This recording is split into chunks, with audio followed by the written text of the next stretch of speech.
Bueno, pues ya me presentó la doctora Karen, pero lo más importante de aquí es lo último, que soy amigo de todos ustedes. Y eh, me permito decirles que las vacunas son en realidad un, van a lograr un impacto muy importante en esta pandemia, y no solamente en la pandemia, sino en todas las enfermedades prevenidas por vacunación. Ha tenido un efecto vigoroso y espectacular en la disminución de la morbilidad y mortalidad de estas enfermedades.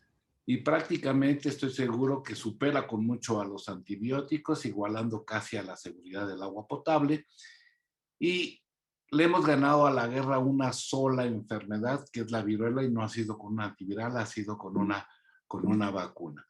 Entonces, quiero comentarles que las vacunas virales, es muy importante determinar qué tipo de virus es el que nos está alcanzando.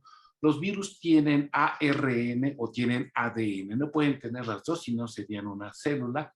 Y vemos que los virus que tienen ADN se van a quedar en nuestras células para siempre. Ahí está el virus del papiloma humano, el herpes zóster, de varicela, herpes simple, que se van a integrar. Por eso cuando me dicen, es que nos van a hacer transgénicos, bueno, si hay algo transgénico en este planeta es el ser humano.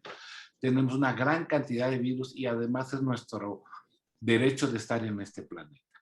Y las vacunas de virus ARN, que el material genético es más simple, y aquí está la influenza, SIDA, parainfluenza, coronavirus, poliovirus, sarampión, rubiola, etcétera, son virus que contienen ARN y esto los hace muy mutables, mutan muy fácilmente. Hablando directamente ya del coronavirus, el día de ayer, vean ustedes que hay 120 millones, más de 120 millones de casos en todo el planeta, y han muerto más de 2.674.000 personas en todo el mundo, y México pues no se puede quedar atrás, aporta una buena cantidad de esta mortalidad. Y esto es del día de ayer, ¿sí? Y vean ustedes que hay 195.119 fallecidos. Lo que pasa es que no concuerdan los fallecidos con el número de defunciones, en donde muy probablemente se ha multiplicado por 3 o por 4. Entonces, estos 2 millones, obviamente, muchos de esos no se registraron, siguen registrarse, y el porcentaje de vacunación en México es del 0.56. Somos el penúltimo lugar en el mundo en la aplicación de vacunas. ¿Y por qué? Porque el señor Bozo tenía razón, se politizó esto, y ustedes y nosotros los médicos estamos batallando para que nos vacunen. Pero el virus, y ha habido controversia, ¿por qué se encontró una vacuna tan pronto?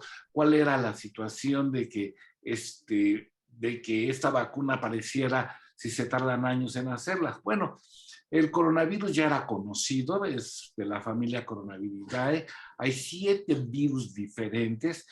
Los 4 primeros que están viendo ahí pues producen infecciones respiratorias leves sin ningún problema. El SARS y el MERS, en donde justamente en este tipo de virus se empezaron a trabajar vacunas, ¿verdad? El SARS apareció en el 2003, el síndrome respiratorio severo, MERS en el 2013, ¿verdad? Y el COVID, que aparece en el 2019, de ahí su nombre, es una zoonosis, es decir, que este virus afecta a animales y humanos. Las características del coronavirus, pues es muy importante ver que tiene una capa lipídica, y esto es fundamental porque justamente el agua saponifica esta grasa y permite eliminar al virus. Es decir, pues sí, necesitamos una vacuna para un virus que se elimina con agua y jabón, pero sin embargo la transmisibilidad lo da precisamente las spikes o las espículas o picos, que hay de 2 tipos, la S1 y S2. Esto es fundamental porque el sistema inmune es lo que va a reconocer para generar anticuerpos específicos contra estas espículas. También les muestro las proteínas de envoltura del virus, las proteínas de membrana, que tienen importancia en un futuro para las próximas vacunas.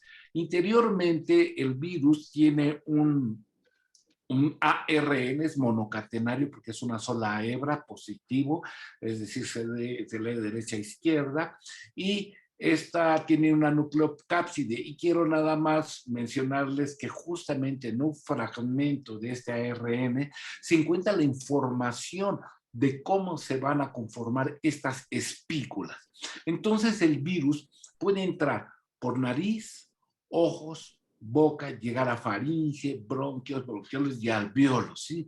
Estos virus pueden llegar por estos tres sitios. A través de la piel el virus no puede entrar, pero es justamente, precisamente, llevar nuestras manos a la cara y tocar estas mucosas y fácilmente contagiarlos. Entonces, esto es muy importante. Tenemos que determinar que la llave del virus para entrar a nuestras células son estas spikes, estas partículas S2, y las cerraduras son los receptores de enzima convertidora de angiotensina 2, las ACE2 de nuestras células. Esa es la cerradura. Entonces, entre más avanza la edad, estas cerraduras, estos receptores están más expuestos, y si hay comorbilidades como hipertensión, diabetes, obesidad, el paciente es fumador crónico, tiene EPOC, pues obviamente estos receptores están más ávidos de precisamente la proteína S2 que sirve de entrada a la célula. Y los anticuerpos justamente van contra estas spikes. Las variantes que se han presentado en el mundo precisamente es sobre el spike. Tenemos la variante del Reino Unido, que es la B117, también se lo conoce como la B117, que fue detectado en el 2020, en diciembre, y se pudo observar que esta variante inglesa del Reino Unido es mucho mayor transmisible que el original que llegó de China. Tiene 1.3 a 1.9% de letalidad mayor, pero es susceptible a las vacunas. De hecho, todas las variantes hasta el momento han sido susceptibles a las vacunas, aunque la variante sudafricana es la que a veces se han reportado algunos casos de resistencia a las vacunas actuales, especialmente la de Moderna. Esta variante sudafricana se le ha asociado con una carga viral alta, y ustedes saben que la carga viral es fundamental para ver que estos pacientes fácilmente puedan enfermarse y complicarse más. Las variantes brasileñas, la menos estudiada, fue detectada en japoneses provenientes del Brasil. Del Brasil tiene más transmisibilidad, más virulencia, y no se ha determinado si hay esa resistencia a las vacunas. ¿Sí? Y la variante finlandesa fue detectada en Dinamarca allá en junio del 2020, se ha observado en mamíferos y humanos, no parece más transmisible ni más virulente, y así ha sido susceptible. Estas son las 4 variantes. Hay más variantes, pero no se han estudiado de manera, no quiere decir que no haya más variantes en el mundo, sino que no se ha invertido para estudiarlas. Entonces, cuando el virus llega al epitelio respiratorio, al epitelio pulmonar respiratorio ciliar, pues ahí están los receptores AC2, que también se encuentran en el corazón y en otros sitios, incluso en el riñón, y el virus penetra, toma el mando de la célula y empieza a generar prácticamente el ARN, usa la maquinaria de nuestras células, principalmente los ribosomas, para generar más ARN viral, también para producir las spikes. Ahí se ensamblan y se expulsan hacia el exterior estos virus. Por lo tanto, los virus son terroristas, se apropian de nuestra célula para hacer fábricas de virus. Entonces podemos ver aquí en un resumen la manera, desde el punto de vista inmune, cómo vamos a encontrar la primera respuesta del virus.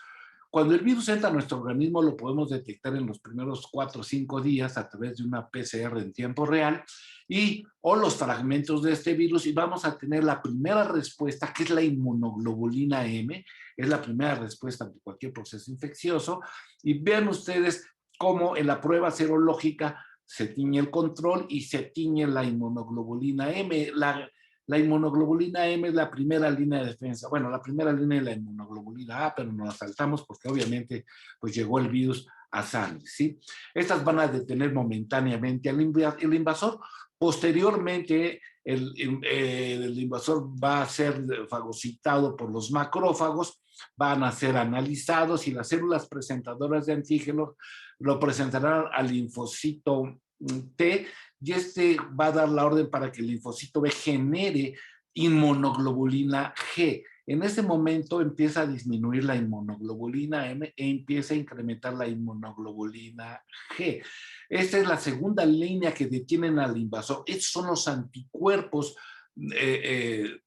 de calidad, los duraderos, y lo que queremos es que precisamente las células T y los linfocitos B de memoria empiecen a generar inmunoglobulina G para que en un futuro un paciente que ya pasó la enfermedad, pues solamente tenga la inmunoglobulina G. Lo ideal es hacer esta prueba serológica cuantitativa para ver la cantidad en unidades por mililitros de anticuerpos que tenemos contra el COVID. Entonces, el objetivo también de las vacunas es que cuando se enfrenten al virus haya mayor cantidad de inmunoglobulina G y de células de memoria para enfrentar el virus en encuentros posteriores.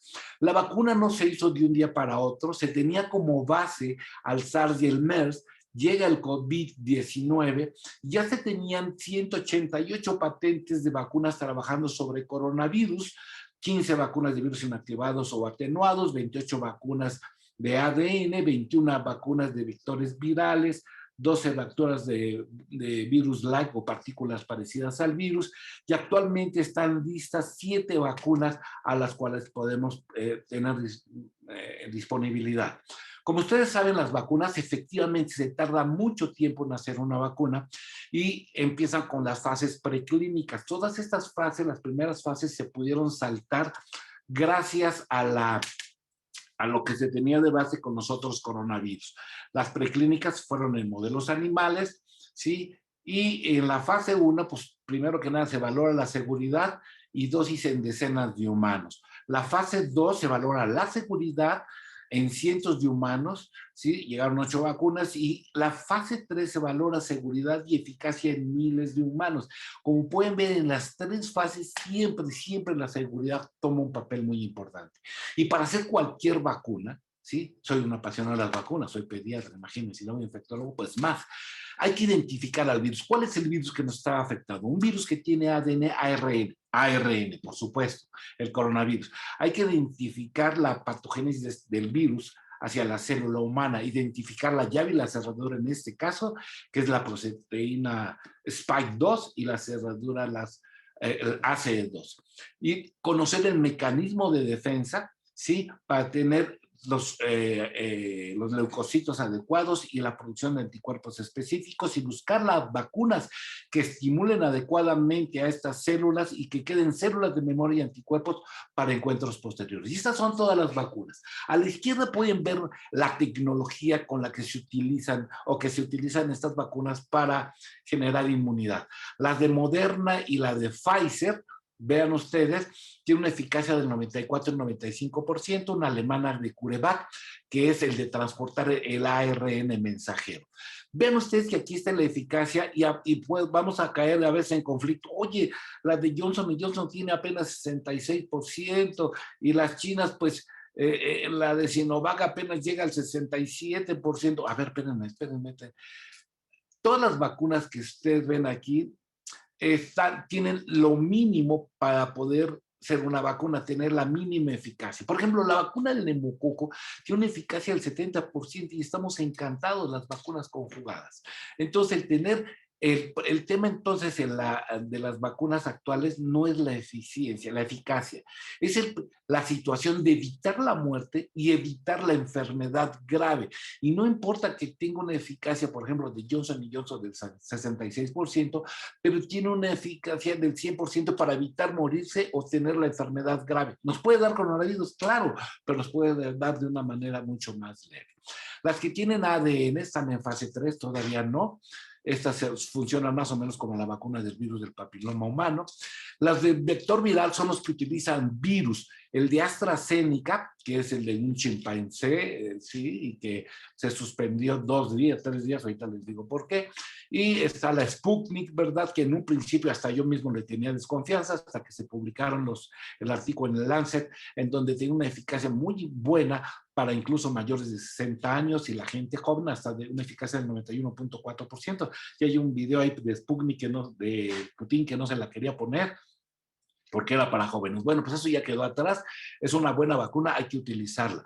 La crítica era por el vector AD5, que se utilizó ese vector para las vacunas del ébola y la vacuna del SIDA, que como de antemano ya saben que fue un fracaso. Y no la hicieron precisamente los rusos, la hizo Merck Sharp and Dohme y fracasó. Obviamente no quiero hablar mucho de ese fracaso, ¿verdad? Pero el AD5 es el problema, es un virus que da infección respiratoria y justamente en los países tropicales, subtropicales, produce gripe. Entonces, este vector era eliminado antes de que llegara a su objetivo a entregar. Y se le agregó el adenovirus 26. Este AD26 es más eficiente en entregar la carga, ese caballo de Troya a nuestras células para que se produzcan las spike. Está la de CanSino, que está en fase 3, ya se terminó, e incluso es la que se va a aplicar en México. La de Johnson Johnson, que es una vacuna belga y estadounidense. Y vean una vacuna Novavax, esta probablemente llegue a México, se va a hacer la parte de los estudios de la fase 3 en México. Hay una vacuna canadiense, la de Sinopharma, la de Sinovac, la china, que es la que va a entrar, y vean que hasta la India está aportando estas vacunas. Tomen en cuenta que todas estas vacunas pues se han venido preparando con la plataforma de los coronavirus anteriores. Y aquí está las semanas entre dosis y dosis en donde se puede aplicar. Hay dosis como la de CanSino y la de Johnson Johnson que se requiere una sola dosis.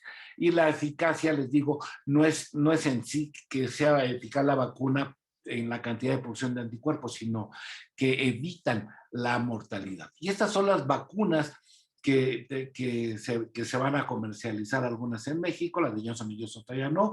Y vamos a hablar primero la de Pfizer, ¿sí? Primero, ¿recuerdan el virus, el fragmento de ARN y los spikes? Estos son los objetivos de la vacuna, construir spikes. ¿De dónde voy a sacar estos spikes sin causarle daño a nuestra célula? Lo primero que habría que hacer era conocer el genoma del COVID y buscar los pares en el ARN que producen las spikes. Aquí lo pueden ver entre el par 21 y el par 25. Ahí está la información genética del ARN para producir las spikes 1 y los spikes 2. ¿Qué es lo que me interesa? Esto, el Spike 2, justamente porque es el que me va a generar la respuesta inmune. Entonces, la vacuna de Pfizer, que ha sido probada en Estados Unidos, se está aplicando, ya están aplicando más de 100 millones de dosis en Estados Unidos, y esta que es la más segura que vaya a llegar a México a nivel privado, muy probablemente, si ya saben, si la política lo permite, ¿verdad? Y tiene una eficacia del 95% con 2 dosis. Se necesitan contenedores a temperaturas de menos de 70 grados y después de descongelarla, porque pues, es un pedazo de hielo, no se puede vacunar a menos 70 grados. Una vez descongelada, pues hay 5 días para poderla aplicar. ¿Cómo se hace esta vacuna? Bueno, se tiene el ARN y se envuelve en nanopartículas lipídicas circundantes al ARN mensajero, que, como su nombre lo dice, va a llevar la información a nuestras propias células de cómo se hacen estas spikes. Debido a la fragilidad del ARN mensajero, se deshace rápidamente en temperatura ambiente, no va a generar daño. Estas partículas se van a fusionar con nuestras células porque nuestras células están compuestas de fosfolípidos y este ARN mensajero envuelto en grasa fácilmente va a fusionar. Y vean ustedes cómo el ARN mensajero va a llegar a las subunidades ribosomales y va a generar los spikes. Estos spikes se van a expresar en la superficie o fragmentos de las proteínas de spike se van a expresar para que puedan ser reconocidos precisamente por nuestros anticuerpos o los macrófagos. Es una célula humana vacunada.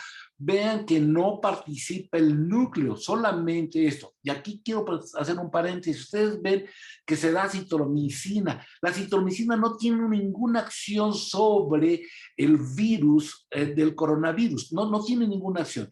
¿Qué es lo que se está atribuyendo y qué es lo que se está diciendo? Bueno, si ustedes recuerdan el mecanismo de acción de la acitromicina, actúa a nivel de las unidades 50S ribosomales. Estaría ocupando este sitio tratando y obviamente evitaría la replicación del virus, ¿verdad? Del ARN del virus para generar más virus. Pero en realidad ya se está demostrando que poca utilidad tiene la acitromicina en los casos de esto. Entonces vean ustedes que los spikes migran a la superficie de la célula vacunada, que serán reconocidas por el sistema inmunológico. ¿Quién los va a reconocer? El macrófago. El macrófago posteriormente se va a convertir en una célula presentadora de antígeno hacia el linfocito T helper. Este linfocito T helper, a través de esas moléculas o fragmentos de spike, van a ser reconocidos por ellos y van a dar la alarma para que los linfocitos B, que son los que van a ser plasmocitos, unos se van a dividir en plasmocitos y otros en células de memoria, pues van a generar los anticuerpos de calidad, la IgG, lo que queremos incluso lograr con la vacunación. Estos linfocitos B van a identificar a las spikes en la célula humana y estos anticuerpos se van a fijar a ellos para neutralizarlos. Recuerden que esta humana está vacunada, en cierta forma está infectada. Las células killers, ¿sí? O natural killers son las que se van a encargar de ellas. Por eso, aparte de que no estamos inyectando el virus, solamente estamos buscando las spikes y las proteínas, las llaves, pero no el virus completo. Entonces, en un encuentro subsecuente, los anticuerpos IgG reconocerán las spikes y los podrán eliminar. Y aquí está lo que les mencionaba yo, que las células presentadoras de antígeno, que antes eran los macrófagos, ¿verdad?, van a activar a las células asesinas que buscarán destruir a las células infectadas o entre comillas a las infectadas o inclusive a las células humanas infectadas y podrán eliminarlas. Entonces, esta es la vacuna, vienen viales de 5 dosis, debe descongelarse, por supuesto, y su objetivo es producir anticuerpos específicos y células de memoria. Esto es fundamental, eso es lo que queremos con el coronavirus. Contra el coronavirus. ¿Tiene efectos adversos? Sí, por supuesto, claro que sí. Va a haber un enrojecimiento de la piel, hinchazón, dolor del brazo, ¿sí? Hasta del 77 al 67%, una cosa así, del dolor, fiebre, fatiga, dolor de cabeza, resfriado, vómitos, diarrea, dolor. Es una mini sintomatología de coronavirus, ¿sí? Entonces, esto es importante. Hay más de 2 millones infectados. Hay en internet una gran cantidad, no, que las vacunas matan. Bueno, la posibilidad de morir con la vacuna de Pfizer es del 0.4% y va disminuyendo por el número de dosis que se siguen aplicando. Entonces, ¿qué les quiero decir con esto? Que en México tener coronavirus hay una posibilidad del 8.2%, de las más altas en el mundo, más sin embargo, por morir por vacuna, 0.4%. Entonces, cuando les digan, ¿qué prefieres? ¿La posibilidad de morirse por vacuna, que es el 0.4%, o 8.2% de morirse por coronavirus? Por favor, tenemos más muestros que China, donde surgió este problema. La otra vacuna, Moderna, tiene la misma tecnología que la de Pfizer.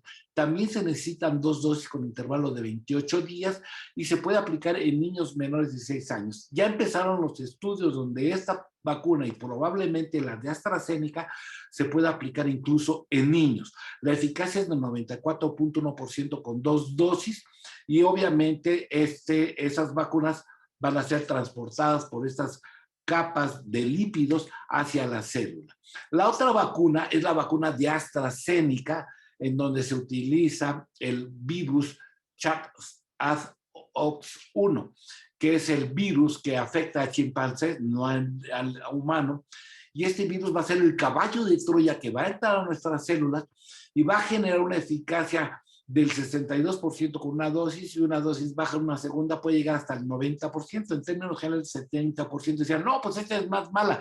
No, espérense tantito. Igual, cuando se aplica esta vacuna, la posibilidad de morir es bajísima por coronavirus o de enfermarse gravemente es bajísima.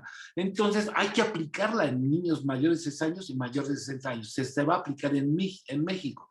Y ese transportador es igual. Otra vez se reconoce al Spice y lo que se va a hacer es inyectar el genoma que contiene la información hacia el adenovirus. El adenovirus ChAdOx, que está aquí, están viendo aquí a mi derecha, se va al laboratorio y se buscan los mejores, se prueba primero en animalitos y veo cómo esta vacuna, que fue la primera en salir desde mayo, ya se tenía la fase 1 por la premura, en julio la fase 2 y en septiembre ya tenían la fase 3, miles de pacientes, casi 40,000 pacientes se probó esta vacuna. Entonces podemos comparar aquí la vacuna de Pfizer y la de AstraZeneca.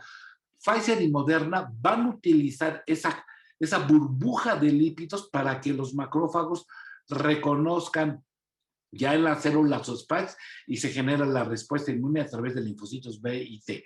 Y la de Oso va a utilizar a ese caballo de Troya, a ese vector, para que sea reconocido, llegar a nuestras células, igual generar los spikes y generar la respuesta inmune. Pero esta vacuna, el día 15 de marzo, hace unos días se suspendió Francia, España, Francia, Italia y Alemania porque se observaron 40 casos de tromboembolia hasta la semana pasada.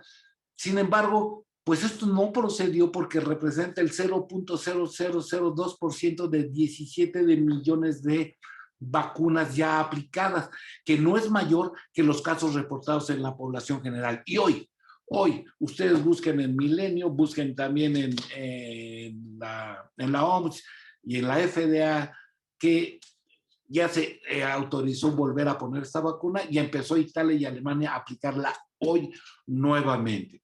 Entonces, pues esta vacuna debe seguirse aplicando. Luego viene la vacuna rusa, la de Sputnik, ¿sí? Se llama GAM-COVID-Vac o Sputnik 5. Bueno, utiliza vectores transportadores virales, igual que la de AstraZeneca, pero aquí utiliza el AD5 y el AD26 y detona anticuerpos contra el coronavirus del 91.4% con 2 dosis. Yo honestamente, yo le tenía desconfianza a esta vacuna porque ya conocía yo las vacunas contra el SIDA y el ébola, en donde se había utilizado este vector y había fracasado. Bueno, pues se le agregó la de 26 y se obtuvo, pero tiene una eficacia contra la enfermedad grave y muerte del 100%. Por lo tanto, hay que aplicarla como edad mínimo 16 años hasta más de 60 años. Esta es de las vacunas que va a llegar a México. Y se tiene que mantener la refrigeración menos 20 grados y ya lifolizada como una vacuna común y corriente. Vean ustedes que esa es la vacuna del Sputnik, tiene el AD26 y el AD25, en donde se van a generar los anticuerpos específicos que se necesitan para eliminar el virus. Johnson & Johnson no la voy a tocar porque pues prácticamente no se va a aplicar en México próximamente. Cuando ya la apliquen, bueno, pues hablaremos más de ella. Y vamos a hablar de las vacunas chinas, ¿sí? Que está basada en la de CanSino, que se le aplicó a los chinos militares sí o sí, y tiene una eficacia del 79.34% con 2 dosis. Entonces, esta vacuna también tiene virus inactivados para transportar genes. También utiliza esto. Ahora, y esta es la de Sinovac. Voy a hablarles un poquito de esta porque esta es la que llegó a México. Llegaron 800,000 dosis el día de ayer. Es una vacuna inactivada contra el coronavirus. Terminó sus fase 1, fase 2 y acaba de terminar la fase 3 en Brasil y Indonesia, donde se aplicaron más de 40 millones de dosis. Esta vacuna, sí, debe aplicarse porque si bien es cierto, no tiene la misma eficacia que las vacunas norteamericanas, sí tiene la eficacia para evitar la muerte en el 100% y de tener una enfermedad de moderada a grave en un buen porcentaje. Es una vacuna que hay que aplicar. Las próximas vacunas por venir es las que van a estar hechas a base de la capa lipídica en combinación de las proteínas E y M, de proteína de envoltorio y de membrana, otras de ARN, y en general vamos a tener una gama de vacunas para aplicarlas en nuestros consultorios. Esperemos que sean liberadas. El objetivo es que cuando el macrófago reconozca a los virus, se generen los linfocitos T específicos de memoria y se generen los anticuerpos contra el coronavirus. Eso es fundamental, tener IgG a final de cuentas con todas las vacunas con esto. ¿Por qué es importante vacunar en masa? Para salvar vidas, proteger a personas de riesgo. Los médicos, aunque seamos privados ya o estemos en jubilación, odontólogos, la cantidad de barbaries que se dice por parte de las autoridades, en donde ni los odontólogos ni los otorrinos ocupan la vacuna porque no están en riesgo, pues ustedes saben que son sandeces. Tan ahí está llegando la politización de estas vacunas, y obviamente el objetivo es limitar la circulación del virus para promover la salud, reactivar la economía mundial y crear el efecto rebaño. Sí, el efecto rebaño no es 1 3 por mí y todos mis compañeros, no, es evitar la circulación, y aún así hay gente que se opone a la vacunación. Anda rondando ahí un video de una doctora veterinaria experta en epidemiología que jamás ha puesto una vacuna en humano. Pero cómo habla de las vacunas humanas, ¿no? Y sin embargo minimiza el efecto benéfico que ha tenido la aplicación de millones de dosis y maximiza los efectos adversos de ellas. ¿Todas las vacunas pueden tener efectos adversos? Sí, claro que pueden tener, pero es mayor el beneficio que los efectos adversos. Y la inmunidad de rebaño la podemos explicar aquí. ¿Se acuerdan la vacuna neumocócica 7 valente? ¿Cómo bajó de una manera importante los serotipos de los neumococos? Y vean cómo bajó en los adultos también.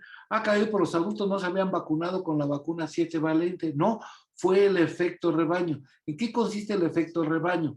Los infectados están en rojo. Ahorita estamos así, ¿sí? No hemos llegado ni al 25%, así que la pandemia no estamos en semáforo amarillo, ni nada, estamos en semáforo rojo. No nos podemos cegar a esto. Y viene la Semana Santa y esto va a ser, no es la tercera ola, no hemos pasado ni la primera ola. Si vacunamos al 50% de la población, todavía no se va a ver ese efecto. Hasta que vacunemos al 75% en adelante, vean ustedes cómo los amarillos que ya están vacunados prácticamente no van a evitar la circulación del virus. Esa es la inmunidad de rebaño, es evitar que el virus siga circulando. Entonces, el porcentaje de vacunación en México es de vergüenza, ¿sí? Tan es así que se quitó un método de vacunación masiva, haber vacunado a la mayor cantidad de posibles. Pero en este momento estamos entre la disyuntiva.